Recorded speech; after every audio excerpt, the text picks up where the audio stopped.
Ma, nagugutom na po ako. Ba't wala pa pong kanin? Ba't wala pa po kayong sinaing? Anak, sorry ah. Wala na pala tayong bigas kaya hindi ako nakapagsaing. Sorry anak ha. Ha? So anong gagawin natin ngayon, ma?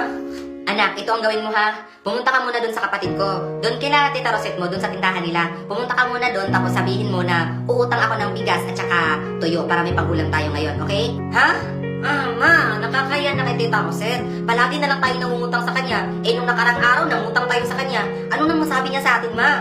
Anak, huwag kang mag-alala. Babayaran din naman natin kapag nagkapera na ako. Okay? Sabihin mo lang sa kanya na kapag may pera na ako, babayaran ko. Okay? Sige na nga. Anak, sorry ha. Nadamay ka patuloy sa kahirapan ni Mama.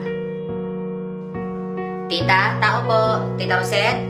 Oh, El, anong sadya mo? Ba't nandito ka? Tita Rosette, pasensya na po talaga. Pero inutusan po kasi ako ni Mama na pumunta po dito para po let me guess. Para mangutang. Na naman? Opo. Nasaan ba kasi yung pera ninyo? Yung pera po kasi namin, tita, pinangbayad po namin dun sa lupa at saka bahay namin. Di ba po nasangla po namin yun? Binayad po namin para po mabawi namin yung lupa at saka po bahay namin, tita. Talaga lang ha? Pumasok ka nga dito? Utang. Opo, pasensya na po talaga, tita. Oh my God, Mare. Di ba sulisit yan yung kapatid ni Marites?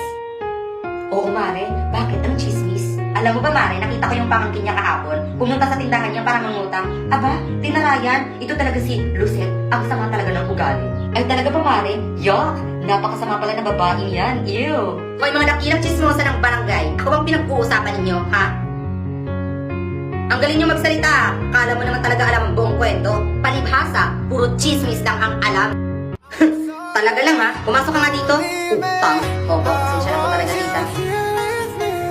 Ilang beses ko pa bang sasabihin sa'yo to? Ilang ulit ko pa bang sasabihin sa'yo to? Na kapag wala kayong bigas at saka ulam, pumunta ka agad dito sa tindahan namin para manghingi, hindi mangutang. Para naman kayong iba sa akin, pamangkin kita, kapatid ko yung mama mo. Okay, naintindihan mo? Opo, tita, nakakahiya lang po kasi promise ko hindi na po mauulit.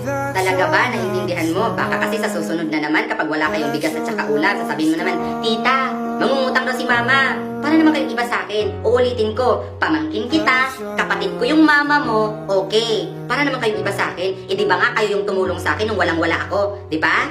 Kayo yung dahilan kung bakit ako ngayon nandito, okay. Naintindihan mo? Opo, tita, naintindihan ko po. Ang bait niyo po talaga, tita, you're the best.